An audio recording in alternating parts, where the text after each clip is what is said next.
BPSC के द्वारा Indian national movement से टीआरई 3, टीआरई 2 और टीआरई 1 में जितने भी क्वेश्चंस पूछे गए हैं वो सारे क्वेश्चंस हम लोग इस वीडियो सीरीज़ में डिस्कस करने वाले हैं। और हर एक क्वेश्चन की टैगलाइन भी आपको यहाँ पर देखने को मिल जाएगी कि कौन सा क्वेश्चन बीपीएससी ने कौन से टीआरई में, कौन से क्लास में और किस वर्ष में पूछा है। वो सारी चीज़ें आपको यहाँ पर देखने को मिल जाएंगी। तो चलिए शुरू करते हैं। हमारा जो पहला क्वेश्चन है वो ये कह रहा है कि 1857 के विद्रोह के मध्य नाना साहब ने अपने आप को मुग़ल सम्राट का क्या घोषित किया था। तो हमारे देश में जब 1857 की क्रांति हुई थी तो उस समय नाना साहब ने कानपुर से विद्रोह किया था अंग्रेज़ों के खिलाफ। कहाँ से? तो कानपुर से इन्होंने अंग्रेज़ों के खिलाफ विद्रोह किया था। और जब यहाँ कानपुर में अंग्रेज़ दबने लगे तो यहाँ पर नाना साहब ने अपने आप को मुग़ल सम्राट का नायब घोषित कर दिया था। क्या घोषित किया था? नायब घोषित किया था। इसीलिए जो ऑप्शन ए है ये बिल्कुल सही होगा। अच्छा, नायब क्या होता है? तो नायब जो है ये एक उर्दू का शब्द है जिसका मतलब होता है उप, या जिसका मतलब होता है सहायक। क्या होता है? सहायक। तो इन्होंने अपने को मुग़ल सम्राट का सहायक घोषित कर दिया था। अच्छा, जब 1857 की क्रांति हुई थी हमारे देश में तो उस समय दिल्ली पर मुग़ल शासक कौन शासन कर रहा था? तो उस समय बहादुर शाह जफ़र शासन कर रहा था। कौन था? बहादुर शाह जफ़र शासन कर रहा था। इसको आप ध्यान में रखिएगा। अच्छा, ऑप्शन बी में दिया है यहाँ पर पेशवा। पेशवा का क्या मतलब होता है? तो पेशवा का मतलब होता है प्रधानमंत्री। क्या होता है? प्रधानमंत्री होता है पेशवा का मतलब। और ये पेशवाई जो है वो महाराष्ट्र में चलती थी, जो मराठा शासन चलता था वहाँ पर पेशवाई चलती थी। ऑप्शन सी में दिया है वज़ीर। वज़ीर का क्या मतलब होता है? तो वज़ीर का मतलब होता है मंत्री। वज़ीर का मतलब क्या होता है? मंत्री होता है। तो इसको भी आप ध्यान में रखिएगा। अगला क्वेश्चन हमारा कह रहा है कि 1859 के भारतीय उत्प्रवास अधिनियम ने क्या निर्धारित किया था। अर्थात जो अंग्रेज़ों के द्वारा 1859 ईस्वी में भारतीय उत्प्रवास अधिनियम लेकर के आया गया था, या जिसे कि इंडियन इमिग्रेशन एक्ट कहा जाता था, इसके संबंध में कौन सा कथन सही है वो हमें छांटना है। तो चलिए देखते हैं। ऑप्शन ए में दिया है कि बागान श्रमिकों को बिना अनुमति के चाय बागान को छोड़ने की अनुमति नहीं थी। तो ये बिल्कुल सही है। क्यों? क्योंकि जो 1859 ईस्वी का भारतीय प्रवास अधिनियम आया था वो इसीलिए लेकर के आया गया था जो कि असम वाला क्षेत्र है, यहाँ पर चाय के बागान होते थे। और इन्हीं चाय के बागानों में बागान मजदूरों को नियंत्रित करने के लिए ये कानून लेकर के आया गया था। और इसमें यह कानून बना दिया गया कि जो श्रमिक हैं, जो बागान के श्रमिक हैं, वो बिना अधिकारियों के अनुमति के वो बागान को छोड़ करके नहीं जा सकते हैं। इसीलिए जो ऑप्शन ए में दिया है ये तो बिल्कुल सही दिया हुआ है। ऑप्शन बी को देखिए, इसमें दिया है कि बागान श्रमिकों को बिना अनुमति के जंगल छोड़ने की अनुमति नहीं थी। तो जंगल के संबंध में ये कानून नहीं था, ये कानून जो था वो बागान के संबंध में था। इसीलिए जो ऑप्शन बी है ये क्या है? तो ये गलत दिया हुआ है। ऑप्शन सी में देखिए, इसमें दिया है कि बागान श्रमिकों को शादी करने की अनुमति नहीं थी। तो ये भी गलत है। ये सिर्फ और सिर्फ जो है वो श्रमिकों को वहाँ पर काम में ज़्यादा से ज़्यादा लगाने के लिए एक कानून ला करके आया गया था। इसमें शादी के संबंध में, जंगल के संबंध में कोई भी प्रावधान नहीं थे। इसीलिए जो ऑप्शन ए है ये हमारा बिल्कुल सही होने वाला है। अगला क्वेश्चन हमारा जो क्वेश्चन नंबर 3 है ये कह रहा है कि इनमें से कौन इंग्लैंड में भारत के अनअधिकृत दूत बने थे। तो इनमें से कौन है जो कि भारत में अनऑफिशियल एम्बेसडर बने थे? तो वो बने थे दादा भाई नौरोजी। कौन बने थे? दादा भाई नौरोजी। इसीलिए जो ऑप्शन बी है ये बिल्कुल सही होगा। अच्छा, जो दादा भाई नौरोजी हैं इन्हें क्यों अनऑफिशियल एम्बेसडर कहा जाता है? क्योंकि इन्होंने ब्रिटेन में एक संस्था बनाई थी जिसका नाम था ईस्ट इंडिया एसोसिएशन। और इसी एसोसिएशन के माध्यम से ये भारत का पक्ष ब्रिटेन में रखने का काम करते थे। जो भारत की समस्याएं हैं इसको ब्रिटेन की संसद में रखने का काम करते थे, वहाँ के लोगों को अपनी समस्याओं बताने का काम करते थे। इसीलिए दादा भाई नौरोजी को जो है वो अम्बेसडर कहा जाता था। क्यों? क्योंकि अम्बेसडर का मतलब यही होता है कि किसी देश या किसी संगठन का प्रतिनिधि करना। और चूँकि दादा भाई नौरोजी यहाँ पर भारत का प्रतिनिधित्व कर रहे थे और ये भारत की तरफ से किसी के द्वारा भेजे नहीं गए थे, ये ऑफिशियली किसी के द्वारा नहीं भेजे गए थे, इसीलिए इनको जो है वो अनऑफिशियल एम्बेसडर कहा जाता है, इनको जो है वो अनधिकृत दूत कहा जाता है। अच्छा, एक बात और आपसे अगर पूछ लिए कि ये जो संस्थान है ईस्ट इंडियन एसोसिएशन, इसकी स्थापना दादा भाई नौरोजी ने कब की थी? तो इसकी स्थापना जो है वो 1866 ईस्वी में इंग्लैंड में दादा भाई नौरोजी ने की थी। कहाँ पर? तो इंग्लैंड में इसकी स्थापना जो है वो दादा भाई नौरोजी ने की थी। अगला जो क्वेश्चन है हमारा, ये कह रहा है कि निम्नलिखित में से किसको grand old man of India के नाम से भी जाना जाता है? तो grand old man of India के नाम से दादा भाई नौरोजी को जाना जाता है। किसे? दादा भाई नौरोजी को। इसीलिए जो ऑप्शन ए है ये बिल्कुल सही होगा। अच्छा, यहाँ पर ये अंग्रेज़ी में लिखा हुआ है grand old man of India. इसी को आपको कभी कभी हिंदी में भी लिखा हुआ मिलता है कि भारत का वयोवृद्ध किसे कहा जाता है? तो वो किसे कहा जाता है? वो भी हैं दादा भाई नौरोजी। ये जो दादा भाई नौरोजी हैं, इनसे बहुत सारे क्वेश्चन जो हैं वो एग्ज़ाम में पूछे जाते हैं, इसीलिए इनसे कुछ फैक्ट जो हैं वो आपको ध्यान में रखने होंगे। एक तो पहली बात ये कि जो ब्रिटेन का हाउस ऑफ कॉमन था, इसमें पहली बार चुनाव जीत कर जाने वाले कौन व्यक्ति थे? तो वो यही थे दादा भाई नौरोजी। और किस पार्टी से चुनाव जीत करके गए थे? तो ये गए थे लिबरल पार्टी से। किस पार्टी से? तो जो वहाँ की लिबरल पार्टी थी उसकी सीट से ये चुनाव जीत करके हाउस ऑफ कॉमन में ये गए थे। कौन गए थे? दादा भाई नौरोजी। इसके अलावा इन्होंने कुछ संस्थानों की स्थापना की थी, उसको भी आपको ध्यान रखना होगा। एक तो इन्होंने ब्रिटेन में बनाया था ईस्ट इंडिया एसोसिएशन, जिसके माध्यम से भारत का पक्ष रखा करते थे वो ब्रिटेन की संसद में। इसके अलावा इन्होंने एक और संगठन बनाया था जिसका नाम था भारतीय सुधार समिति। क्या नाम था? भारतीय सुधार समिति। और ये जो भारतीय सुधार समिति है, इसकी स्थापना इन्होंने कब की थी? तो इसकी स्थापना इन्होंने 1887 ईस्वी में की थी। कब? 1887 ईस्वी में। इसको भी आप ध्यान में रखिएगा। अगला क्वेश्चन कह रहा है कि निम्नलिखित में से किस तिथि को रानी विक्टोरिया की उद्घोषणा जारी हुई थी? तो जो ब्रिटेन की महारानी है विक्टोरिया, इनकी उद्घोषणा भारत में 1 नवंबर 1858 ईस्वी को जारी की गई थी। इसीलिए जो ऑप्शन सी है ये बिल्कुल सही होगा। अच्छा, जो ब्रिटेन की महारानी विक्टोरिया हैं, इनकी उद्घोषणा भारत में क्यों जारी की गई थी? क्योंकि आपको अच्छे से पता होगा कि हमारे देश में 1857 की क्रांति हुई थी। और ये जब 1857 की क्रांति हुई तो उस समय भारत में ब्रिटेन का सीधे तौर पर शासन नहीं था, बल्कि ब्रिटेन की एक कंपनी थी ईस्ट इंडिया कंपनी, इसी का भारत पर शासन था। और इसी के विरोध में जो है वो ये विद्रोह किया गया था। लेकिन इस ईस्ट इंडिया कंपनी ने इस विद्रोह को पूरी तरीके से दबा दिया, जिसके बाद से विक्टोरिया को यह एहसास हो गया कि भारत पर जो है वो अब अंग्रेज़ों का पूरी तरीके से शासन हो चुका है और जो कंपनी है ये प्रशासन नहीं चला पा रही है। इसीलिए जो ब्रिटेन की महारानी विक्टोरिया हैं, इन्होंने 1 नवंबर 1858 ईस्वी को एक घोषणा पत्र जारी किया और इन्होंने कहा कि भारत पर अब कंपनी का शासन नहीं होगा, बल्कि सीधे तौर पर भारत पर जो है वो ब्रिटेन की महारानी का शासन होगा। यही था 1 नवंबर 1858 की घोषणा पत्र का। और ये जो घोषणा पत्र है 1858 ईस्वी का, ये कहाँ से जारी किया गया था भारत में? तो ये भारत में इलाहाबाद से जारी किया गया था। इलाहाबाद का जो मिंटो पार्क है, यहीं से लॉर्ड कैनिंग के द्वारा जो है वो इसको पढ़ करके सुनाया गया था और यहीं से जो है वो 1 नवंबर 1858 ईस्वी से भारत में ब्रिटेन का शासन लागू हुआ था। अगला क्वेश्चन कह रहा है कि निम्नलिखित में से किसने रानी लक्ष्मीबाई को ग्वालियर पर अधिकार करने में सहायता की थी? तो रानी लक्ष्मीबाई की सहायता किसके द्वारा की गई थी, जिससे कि रानी लक्ष्मीबाई अंग्रेज़ों से लड़ करके ग्वालियर पर इन्होंने अधिकार किया था? तो ये थे अफ़गानी। कौन थे? अफ़गानियों की सहायता से इन्होंने अधिकार किया था ग्वालियर पर। इसीलिए जो ऑप्शन ए है ये बिल्कुल सही होगा। आपको एक बात अच्छे से पता होगी कि हमारे देश में 1857 की क्रांति हुई थी और उस समय झांसी से रानी लक्ष्मीबाई ने विद्रोह किया था और यहाँ पर ग्वालियर में जो है अंग्रेज़ों ने अधिकार कर लिया था। लेकिन जो रानी लक्ष्मीबाई है, इसे ग्वालियर को अंग्रेज़ों से आज़ाद कराना चाहती थी। इसीलिए इन्होंने बांदा का जो नवाब था अली बहादुर द्वितीय, इससे इन्होंने खत लिख कर के सहायता मांगी।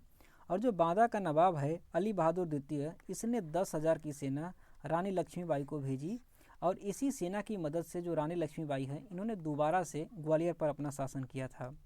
और चूंकि ये जो बांदा का नवाब था अली बहादुर द्वितीय, ये एक अफ़गान था, इसीलिए हमारा जो ऑप्शन ए है ये बिल्कुल सही होने वाला है।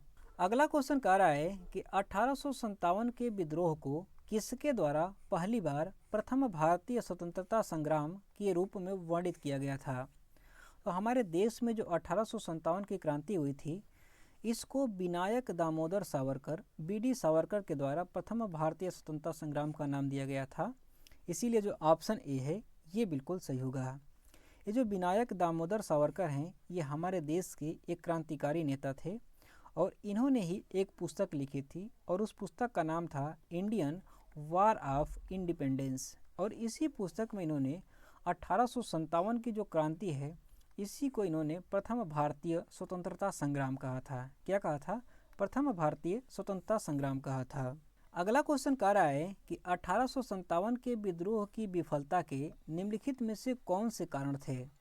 अर्थात हमारे देश में जो 1857 की क्रांति हुई वो विफल रही और उसके विफलता के क्या कारण थे, उसके संबंध में हमें सही कथन का चुनाव करना है। तो चलिए देखते हैं। पहला वाला कथन दिया है कि अंग्रेजों की सैन्य श्रेष्ठता थी। तो क्या अंग्रेजों की सैन्य श्रेष्ठता थी 1857 की क्रांति में? तो हाँ, बिल्कुल सही बात है। ये संख्या में अंग्रेज तो कम थे, लेकिन इनके पास जो हथियार हुआ करते थे वो आधुनिक हथियार हुआ करते थे, अर्थात इनकी जो है वो सैन्य श्रेष्ठता हुआ करती थी। इसका मतलब कि जो कथन ए दिया हुआ है ये बिल्कुल सही दिया हुआ है। कथन 2 को देखिए, इसमें दिया है कि विद्रोहियों के पास कोई एकीकृत कार्यक्रम एवं विचारधारा नहीं थी। तो ये भी बिल्कुल सही दिया हुआ है, क्योंकि जब 1857 की क्रांति हुई तो उस समय ये जो है वो एकीकृत रूप से क्रांति नहीं हुई थी। इसका मतलब क्या? इसका मतलब ये हुआ कि मेरठ के लोग अपने तरीके से विद्रोह कर रहे थे, यहाँ पर बिहार में कुंवर सिंह जो है वो अपने तरीके से विद्रोह कर रहे थे, ग्वालियर में झांसी की रानी जो है वो अपने तरीके से विद्रोह कर रही थी। अर्थात सब लोग जो है वो अपने अपने तरीके से विद्रोह कर रहे थे, इन लोगों का आपस में कोई जुड़ाव नहीं था। इसीलिए जो ऑप्शन जो दूसरा वाला है ये क्या है, ये भी कथन बिल्कुल सही दिया हुआ है। तीसरे वाले कथन को देखिए, इसमें दिया है कि समाज के सभी वर्गों के समर्थन का अभाव था। तो ये भी बिल्कुल सही बात है, क्योंकि जो 1857 की क्रांति हुई थी उसमें सिर्फ और सिर्फ जो है वो इलीट वर्ग जो था, जो प्रशासनिक वर्ग था हमारे देश का, इसी ने भाग लिया था। इसमें आम जनता जो है वो भाग नहीं ली थी। इसीलिए जो तीसरा वाला कथन दिया हुआ है ये भी बिल्कुल सही है। मतलब कि 1, 2, 3 तीनों के तीनों सही हैं और उपयुक्त में से सभी कथन जो है वो ऑप्शन सी में दिया गया है कि सभी कथन सही हैं। इसीलिए जो ऑप्शन सी है ये बिल्कुल सही होगा। अगला क्वेश्चन कह रहा है कि किस अंग्रेज सैन्य अधिकारी ने झांसी की रानी को यह कहते हुए श्रद्धांजलि दी थी कि यहाँ वह औरत सोई हुई है जो विद्रोहियों में एकमात्र मर्द थी। ऐसा किसने कहा था? तो ऐसा जो है वो जनरल ह्यूरोज के द्वारा कहा गया था। इसीलिए जो ऑप्शन ए है ये बिल्कुल सही होगा। अच्छा, जनरल ह्यूरोज ने ऐसा क्यों कहा था? तो आपको अच्छे से पता होगा कि 1857 की जब क्रांति हुई थी तो उस समय झांसी की रानी जो लक्ष्मीबाई हैं, इनको कंट्रोल करने के लिए अंग्रेज़ों के द्वारा जनरल ह्यूरोज को भेजा गया था। और झांसी की रानी और जनरल ह्यूरोज के बीच में 17 जून 1858 ईस्वी को जो है कि राजस्थान के कोटा के पास में युद्ध हुआ। और उस युद्ध में झांसी की रानी जो है वो लड़ती हुई झांसी की रानी जो है वो वीर गति को प्राप्त हुई थी। और इनकी वीरता को देख करके जो जनरल ह्यूरोज था, इनकी वीरता को देख करके जब ये श्रद्धांजलि देने गया था तभी इसने यह कहा था कि यहाँ पर वह औरत सोई हुई है जो कि विद्रोहियों में एकमात्र मर्द थी। इसीलिए जो ऑप्शन ए में दिया है जनरल ह्यूरोज, ये हमारा बिल्कुल सही ऑप्शन होगा।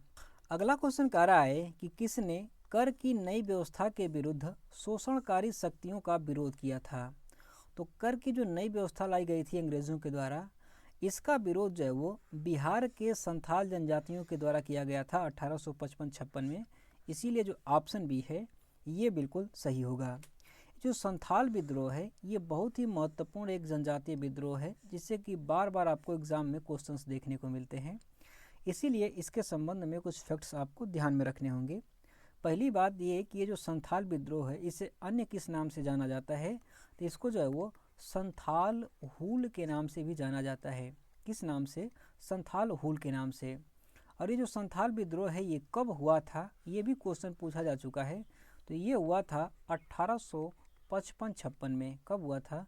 1855-56 में। अच्छा, ये जो संथाल विद्रोह हुआ था ये किसके नेतृत्व में हुआ था? तो संथाल विद्रोह जो है वो किसके नेतृत्व में हुआ था? तो इसका जो नेतृत्व है वो दो भाइयों ने किया था। एक थे सिद्धू और दूसरे थे कान्हू। कौन कौन थे?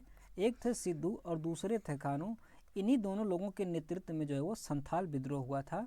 और एक फैक्ट और इससे आप ध्यान में रखिएगा कि ये जो विद्रोह था ये आदिवासियों के द्वारा सशस्त्र विद्रोह किया गया था। कैसा विद्रोह था?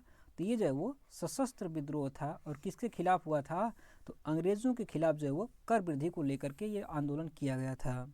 अगला क्वेश्चन कह रहा है कि बंकिम चंद्र चटर्जी का उपन्यास आनंद मठ में किस विद्रोह का उल्लेख है? तो ये उपन्यास है आनंद मठ, इसमें सन्यासी विद्रोह का उल्लेख किया गया है बंकिम चंद्र चटर्जी के द्वारा। इसीलिए जो ऑप्शन ए है ये बिल्कुल सही होगा। अगर हम लोग आनंद मठ की बात करें तो जो आनंद मठ उपन्यास है ये जो है वो 1882 ईस्वी में प्रकाशित हुआ था। कब? 1882 ईस्वी में। और इसको लिखा किसने है? तो इसका जो है वो बंकिम चंद्र चटर्जी जी ने इसको लिखा है। किसने? बंकिम चंद्र चटर्जी ने। और इसमें किस चीज़ का उल्लेख किया गया है? तो इसमें जो है वो दो चीज़ों का उल्लेख किया गया है। एक तो सन्यासी विद्रोह का उल्लेख किया गया है। किस चीज़ का? सन्यासी विद्रोह। और दूसरा जो है वो बंगाल में जो अकाल पड़ा था उसका जिक्र जो है वो इसमें किया गया है। अच्छा, सन्यासी विद्रोह क्या है? तो जो सन्यासी विद्रोह है ये बंगाल वाले क्षेत्र में 1773 ईस्वी में सन्यासियों के द्वारा अंग्रेज़ों के खिलाफ जो विद्रोह किया गया था उसी को सन्यासी विद्रोह कहा गया है। और उसी का जिक्र जो है वो इस आनंद मठ में किया गया है। और दूसरा जो है इसमें पश्चिम बंगाल में जो बंगाल वाला क्षेत्र है यहाँ पर जो अकाल पड़ा था उसके बारे में जिक्र किया गया है।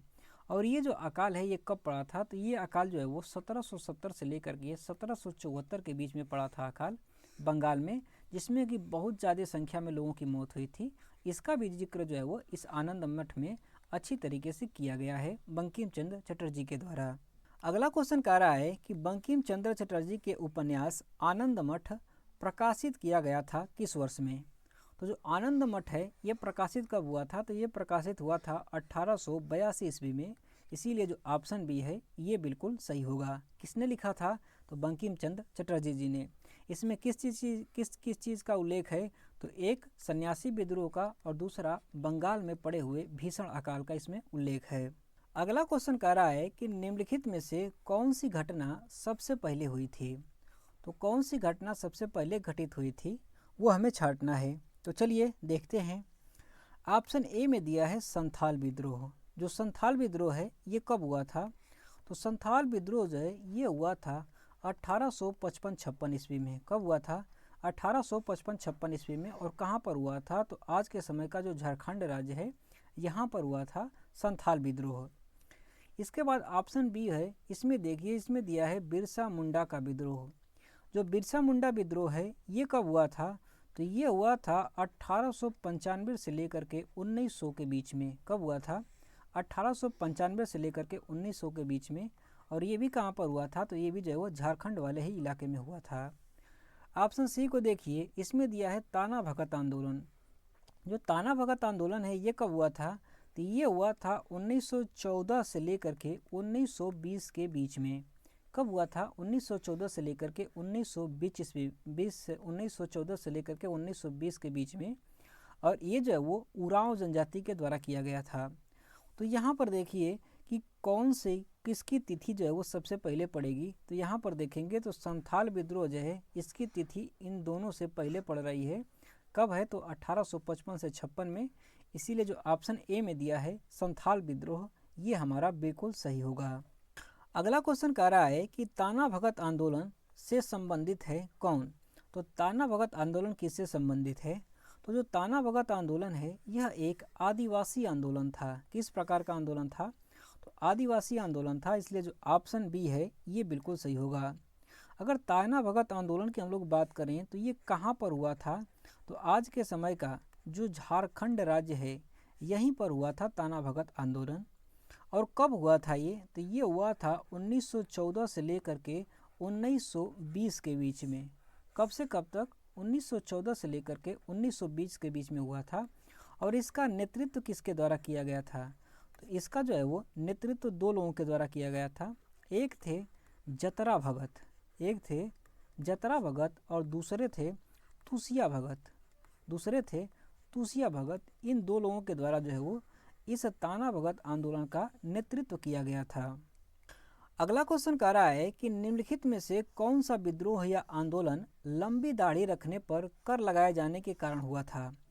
तो लंबी दाढ़ी रखने पर कर लगाए जाने के कारण जो है वो फरैजी आंदोलन हुआ था, या फराजी आंदोलन भी इसी को कहा जाता है। इसीलिए जो ऑप्शन ए है ये बिल्कुल सही होगा। अगर हम लोग फरैजी आंदोलन की या फराजी आंदोलन की बात करें कि ये कब हुआ था, तो ये हुआ था 1819 ईस्वी में। और किस क्षेत्र में हुआ था, तो ये हुआ था बंगाल वाले इलाके में। जो बंगाल का इलाका है वहाँ पर फरैजी आंदोलन हुआ था। क्यों हुआ था, तो क्योंकि अंग्रेज़ों के द्वारा जो है वो यहाँ पर कर लगा दिया गया था, इसी की वजह से हुआ था। इसके नेता कौन थे, तो इसके नेता थे वो थे हाजी अली। कौन थे, हाजी अली जो है वो इस फरैजी आंदोलन के नेता थे। और ये आंदोलन हुआ क्यों था, तो ये आंदोलन जो है वो दो कारणों से हुआ था। एक तो जो मुस्लिम समाज है उसको गैर मुस्लिम समाज की गतिविधियों से दूर करना, और दूसरा जो है वो अंग्रेज़ों का विरोध करना। इसके लिए ये फरैजी आंदोलन किया गया था। अगला क्वेश्चन कह रहा है कि 1817 ईस्वी में कलकत्ता में हिंदू कॉलेज की स्थापना किसने की थी। तो कलकत्ता में जो हिंदू कॉलेज है, जिसे कि अब प्रेसिडेंसी विश्वविद्यालय के नाम से जाना जाता है, इसकी स्थापना जो है वो राजा राम मोहन राय के सहयोग के द्वारा डेविड हेयर ने किया था। किसने किया था, डेविड हेयर ने राजा राम मोहन राय के सहयोग से किया था। इसीलिए जो ऑप्शन बी में डेविड हेयर दिया हुआ है ये बिल्कुल सही होगा। अगला क्वेश्चन कह रहा है कि वुड के 1854 के प्रेषण के संबंध में निम्नलिखित कथनों पर विचार कीजिए। हमें छांटना है कि कौन सा कथन जो है वो सही है, वो हमें छांटना है। तो चलिए देखते हैं। पहला वाला कथन दिया है कि जो वुड का डिस्पैच था 1854 का, इसने उच्च शिक्षा के माध्यम के लिए शिक्षा के माध्यम के रूप में अंग्रेजी भाषा की सिफारिश की थी। क्या यह सत्य है, तो हाँ बिल्कुल सत्य है। क्योंकि 1854 का जो वुड डिस्पैच आया था, इसने कहा था कि उच्च शिक्षा के लिए अंग्रेजी भाषा माध्यम होनी चाहिए, और जो प्राइमरी शिक्षा है उसके लिए कहा था कि जो स्थानीय भाषा है इसको प्रायिकता दी जानी चाहिए। ऐसा जो है वो वुड डिस्पैच में कहा गया था। इसके बाद दूसरे कथन को देखिए। इसमें कहा गया है कि इसने महिला शिक्षा और व्यावसायिक शिक्षा पर जोर दिया था। तो ये भी बिल्कुल सही है। इसने महिलाओं की शिक्षा पर बढ़ावा देने के लिए बात कही थी, और इसके अलावा इसने कहा था कि व्यावसायिक प्रशिक्षण दिया जाना चाहिए। केवल पाठ्यक्रम ही नहीं पढ़ाया जाना चाहिए, बल्कि व्यावसायिक प्रशिक्षण भी दिया जाना चाहिए। इसीलिए जो दूसरा वाला कथन है ये भी बिल्कुल सही दिया हुआ है। अर्थात एक और दो दोनों के दोनों सही है। इसीलिए जो ऑप्शन सी है ये बिल्कुल सही होगा। अच्छा, ये जो वुड डिस्पैच है इसके संबंध में कुछ और बातें आप ध्यान में रखिएगा। ये जो वुड डिस्पैच है, इसी ने सुझाव किया था कि केवल बच्चों के लिए ही स्कूलों की आवश्यकता नहीं है, बल्कि अध्यापकों के लिए भी यहाँ पर संस्थान बनाए जाने चाहिए। मतलब कि जो टीचर हैं उनके प्रशिक्षण के लिए भी इसने संस्थान बनाने का सुझाव दिया था। इसके अलावा इसने जो है वो इसने कहा था कि प्रांतों में एक लोक शिक्षा विभाग भी होना चाहिए। किसने कहा था, तो ऐसा जो है वो वुड डिस्पैच के द्वारा कहा गया था। अगला क्वेश्चन कह रहा है कि इनमें से कौन वंदे मातरम समाचार पत्र के संपादक थे। तो जो वंदे मातरम समाचार पत्र है इसके संपादक थे अरविंद घोष। कौन थे, अरविंद घोष। इसीलिए जो ऑप्शन बी है ये बिल्कुल सही होगा। अगर हम लोग वंदे मातरम समाचार पत्र की बात करें कि इसका प्रकाशन कब शुरू हुआ था, तो इसका प्रकाशन जो है वो 6 अगस्त 1906 ईस्वी को शुरू हुआ था। और कि कौन इसका प्रकाशन करता था, तो इसके प्रकाशक थे अरविंद घोष। कौन थे, अरविंद घोष। ये कौन से भाषा में छपती थी पत्रिका, तो ये जो है वो अंग्रेजी भाषा का समाचार पत्र था। कौन सी भाषा का, अंग्रेजी समाचार पत्र का। ये अंग्रेजी भाषा का समाचार पत्र था। और जब अंग्रेज़ों के द्वारा 1908 ईस्वी में द न्यूज़पेपर एक्ट लेकर के आया गया, तो उसी के तहत ये जो वंदे मातरम पत्रिका है इसको जो है वो बंद कर दिया गया था। अगला क्वेश्चन कह रहा है कि भारत के स्वतंत्रता आंदोलन के दौरान गहन बहुराष्ट्रवादी विचारधाराओं को किस समाचार पत्र के द्वारा प्रकाशित किया जाता था। तो हमारे देश में स्वतंत्रता आंदोलन के दौरान राष्ट्रवादी विचारधाराओं को प्रकाशित करने के लिए अमृत बाजार पत्रिका का सहारा लिया जाता था। इसीलिए जो ऑप्शन ए है ये बिल्कुल सही होगा। अगर हम लोग अमृत बाजार पत्रिका की बात करें कि इसकी स्थापना किसके द्वारा की गई थी, तो इसकी स्थापना जो है वो 2 लोगों के द्वारा की गई थी। एक कौन थे, तो एक थे इसमें शिशिर कुमार घोष। कौन थे? शिशिर कुमार घोष थे। और दूसरे कौन थे? तो दूसरे थे इसमें मोतीलाल घोष। कौन थे? दूसरे थे मोतीलाल घोष। इन दोनों लोगों ने मिलकर के अमृत बाजार पत्रिका की स्थापना की थी। किस लिए किया था? ताकि जो राष्ट्रवादी विचारधारा है उसको समाज में फैलाया जा सके, और इसी को टारगेट करते हुए अंग्रेज़ों के द्वारा 1878 ईस्वी में वर्नाकुलर प्रेस एक्ट लेकर के आया गया था, और इसको जो है वो इस पत्रिका पर जो है वो प्रतिबंध लगाया गया था। अगला क्वेश्चन कह रहा है कि द व्हील ऑफ हिस्ट्री, इतिहास के पहिए नामक पुस्तक किसके द्वारा रचित थी? तो ये जो पुस्तक है द व्हील ऑफ हिस्ट्री, इसको राम मनोहर लोहिया के द्वारा लिखा गया था। इसीलिए जो ऑप्शन बी है ये बिल्कुल सही होगा। अच्छा, ऑप्शन ए में दिया है बाल गंगाधर तिलक। इनकी भी एक बहुत ही महत्वपूर्ण पुस्तक है जिससे कि बार बार आपको एग्जाम में क्वेश्चन देखने को मिलता है, और वो पुस्तक है गीता रहस्य। कौन सी है? गीता रहस्य इनकी पुस्तक है, जिससे कि बार बार आपको एग्जाम में क्वेश्चंस देखने को मिलेगा। ये जो गीता रहस्य पुस्तक है इसको बाल गंगाधर तिलक जब मांडले जेल में थे तो वहीं पर इन्होंने गीता को पुस्तक को पढ़ा था, और गीता में से जो कर्म योग है उसी के आधार पर इन्होंने टीका लिखी थी, जिसका नाम इन्होंने गीता रहस्य रखा था। इसके अलावा ऑप्शन सी में दिया है जयप्रकाश नारायण।